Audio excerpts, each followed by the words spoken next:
सबको जय मसीह की। प्रभु आप सभी को आशीष दे। और आज हम लोग प्रभु के वचन से सीखेंगे उसका अद्भुत बात।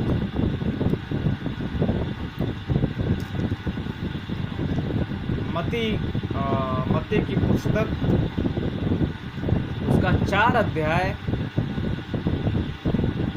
और उसका 17 पद को हम लोग सीखेंगे आज। आज हम बहुत सारे लोग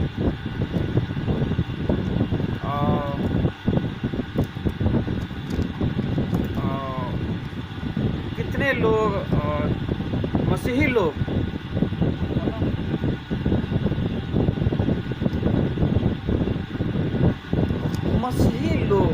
जब सुसमाचार सुना रहे हैं, मसीही लोग जब शुभ संदेश को बांट रहे हैं भारत में, पूरी दुनिया में, है ना, तो कितने मैं आपको बताना चाहता हूँ कितने लोग अनबिलीवर लोग जो विश्वास नहीं करते हैं या फिर मसीह विरोधी लोग, है ना, हम इस तरीके से इसको सीखेंगे।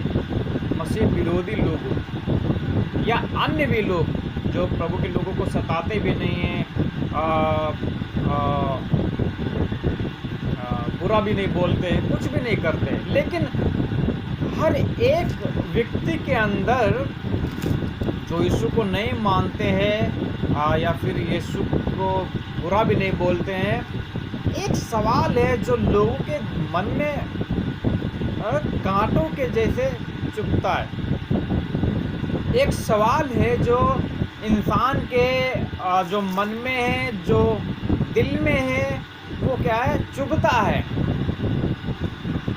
और कौन सा वो सवाल है जो प्रियो लोगों के मनों में चुभ रहा है? कौन सा ऐसा सवाल है जो उनके अंदर कांटे के समान चुभ रहा है? आइए हम देखते हैं प्रभु का वचन को। उस समय से यीशु ने प्रचार करना और ये कहना आरंभ किया, मन फिराओ क्योंकि स्वर्ग का राज्य निकट आ गया है। ठीक है, हमने इस पद को पढ़ा। ये था यीशु मसीह के सेवकाई का समय, पहला समय जब प्रभु यीशु ने पहले समय में जब प्रचार किया तो मानव जाति के लिए एक बहुत अच्छा संदेश दिया प्रभु ने कि मन फिराओ। क्या करना है? मन फिराओ क्योंकि स्वर्ग का राज्य निकट आ गया है ना। सब मानव जाति को आखिर प्रभु यीशु क्यों मन फिराने के लिए बोलते हैं? बाकी हम देखते हैं दुनिया में अनेक मजहब है, अनेक धर्म है।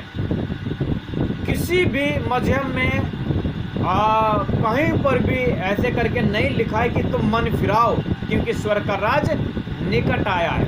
लेकिन एक पवित्र कलाम, पवित्र बाइबल जो है, जो परमेश्वर का वचन है और परमेश्वर के आत्मा के द्वारा लिखा गया है और उसी की प्रेरणा के द्वारा उसी ने लोगों को खड़ा किया लिखने के लिए। तो ये सारा वचन क्या है? परमेश्वर ने अपने समय में अपने तरीके से लोगों को इस्तेमाल करके लिखाया। और वही परमेश्वर आज मानव जाति बनकर जो यहाँ पर सुसमाचार सुनाया, मनुष्य को क्या सुनाया? मन फिराओ क्योंकि स्वर्ग का राज निकट आ गया है। यो सवाल है, आखिर प्रभु ने क्यों कहा कि तुम मन फिराओ और स्वर्ग का राज्य निकट आ गया है? क्योंकि बाइबल कहती है हमारा जो मन है, मन हमारा अधिक धोखा देता है। और आज जो मैं कहना चाहता हूँ लोगों के लिए जो मसीही विरोधी है, मैं आपको बताना चाहता हूँ मसीही लोगों को जो सताने वाले लोगों, या अन्य लोग भी जो प्रभु के लोगों को नहीं भी सता रहे, ये सभी के लिए संदेश है। हमारा जो मन है, मनुष्य का मन हमेशा धोखा देता है। और ये मैं नहीं कह रहा हूँ, ये परमेश्वर स्वयं, परमेश्वर का वचन कहता है प्रियो, जिससे आज मैंने भी समझ पाया है और जितना भी बाइबल पढ़ने वाला लोग है वो समझ पाया कि मन क्या है, धोखा देने वाला है। तो आप जो बुराई कर रहे हो, आप जो ऐसी बुराई, ऐसी मूर्खता कर रहे हो, प्रभु के लोगों को सता रहे हो, इसको मार पीट रहे हो, और आपके मन में ये जो संदेह है, जो कांटा चुभ रहा है कि आखिर ये क्यों सुसमाचार सुना रहे हैं, तो प्रियो इसका बहुत बड़ा जो आपको जवाब मिलने वाला है, वो जवाब ये है क्योंकि मनुष्य जाति का न्याय बहुत जल्दी होने वाला है। मनुष्य जाति का न्याय परमेश्वर के सामने होने वाला है और परमेश्वर हर एक इंसान का न्याय करेगा। और जिसको हम यीशु मसीह कहते हैं, यीशु मसीह जब अपने सिंहासन पर विराजमान होंगे तो सब जातियों के लोग, सभी लोगों की आत्माएं उसके सामने एकत्रित की जाएंगी और जो भी उन्होंने अपने शरीर में रहते हुए जो काम किया है उसको प्रतिफल वहां पर दिया जाएगा। हालेलुया। और इसीलिए प्रभु यीशु कहते हैं कि मन फिराओ, ताकि तुम बुराई ना करो, ताकि तुम सच्चाई के रास्ते पर चलो और परमेश्वर को जान जाओ, क्योंकि उद्धार करता केवल और केवल प्रभु यीशु मसीह है प्रियो। और दूसरा वचन मैं आपके सामने पढ़ता हूँ, मत्ती रचित सुसमाचार इसी का 28 अध्याय को हम लोग देखेंगे।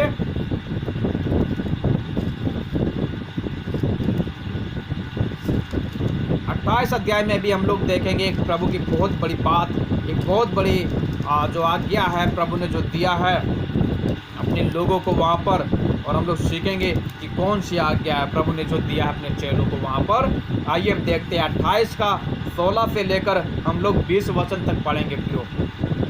11 चेले गलील में उस पहाड़ पर गए जिसे यीशु ने उन्हें बताया था।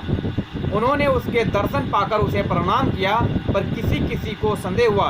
यीशु ने उनके पास आकर कहा, स्वर्ग और पृथ्वी का सारा अधिकार मुझे दिया गया है, इसलिए तुम जाओ, सब जातियों के लोगों को चेला बनाओ और उन्हें पिता और पुत्र और पवित्र आत्मा के नाम से बपतिस्मा दो और उन्हें सब बातें जो मैंने तुम्हें आज्ञा दी है मानना सिखाओ, और देखो मैं जगत के अंत तक सदा तुम्हारे संग। हालेलुया। प्रभु को महिमा मिले इस पवित्र वचन के द्वारा, और हमें भी बड़ी सीख मिले इन वचनों के द्वारा।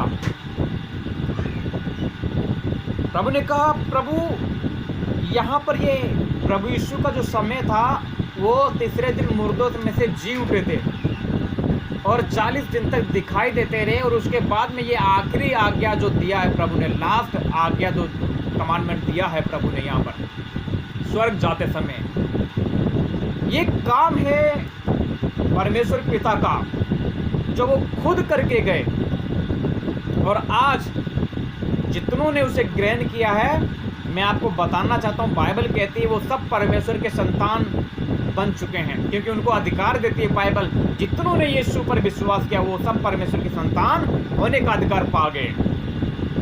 आप जो कंफ्यूज हो रहे हो कि आखिर यीशु का सुसमाचार क्यों फैलता जा रहा है इतना, तो प्रियो सबसे पहले मैं आपको बताना चाहता हूँ, ये कोई काम मेरा नहीं है, ये कोई काम इंसान का नहीं है, ये कोई काम किसी भी व्यक्ति का नहीं है, किसी पादरी का नहीं है, किसी बिशप का नहीं है, किसी भी व्यक्ति का ये काम नहीं है।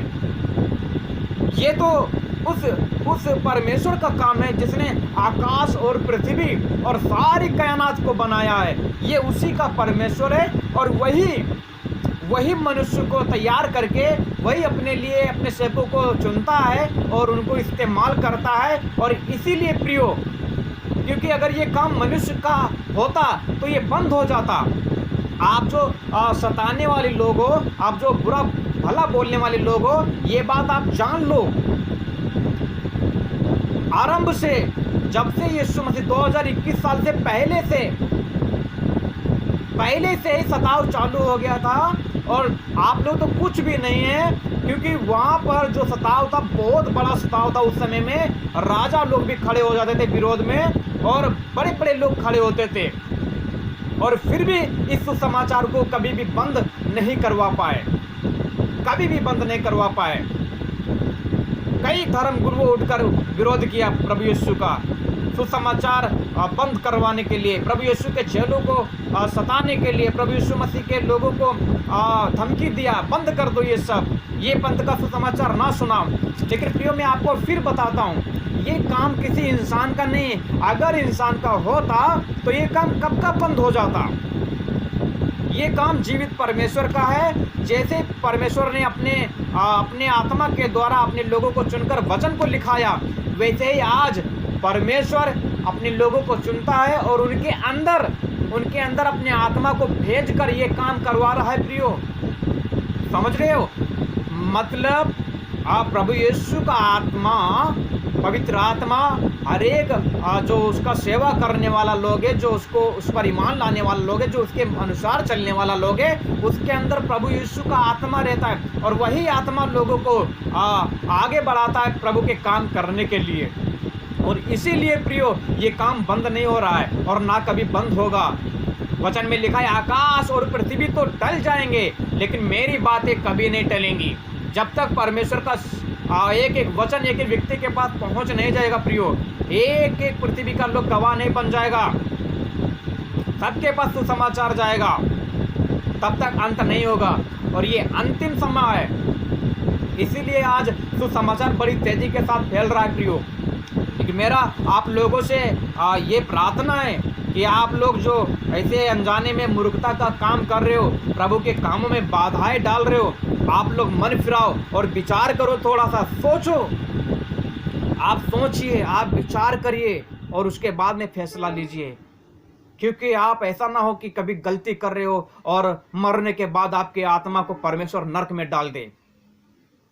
आप पश्चाताप करो, मन फिराओ अपने अपने गुनाहों से और प्रभु के पास लौटाओ। प्रभु जितना आपसे मोहब्बत करता है उतना मुझसे भी मोहब्बत करता है, इसलिए मन फिराओ। क्योंकि हम लोग भी जब अंधकार में थे, हम लोग भी कोई बैकग्राउंड से क्रिश्चियन नहीं है, लेकिन प्रभु ने हमको क्या है चुना है। हम लोग सच्चाई को जानते हैं और इसलिए आप भी सच्चाई को जान लो। यीशु ही उद्धार करता है, यीशु ही मुक्ति देता है। इसलिए अपने अपने गुनाहों से मन फिराओ और पश्चाताप करो।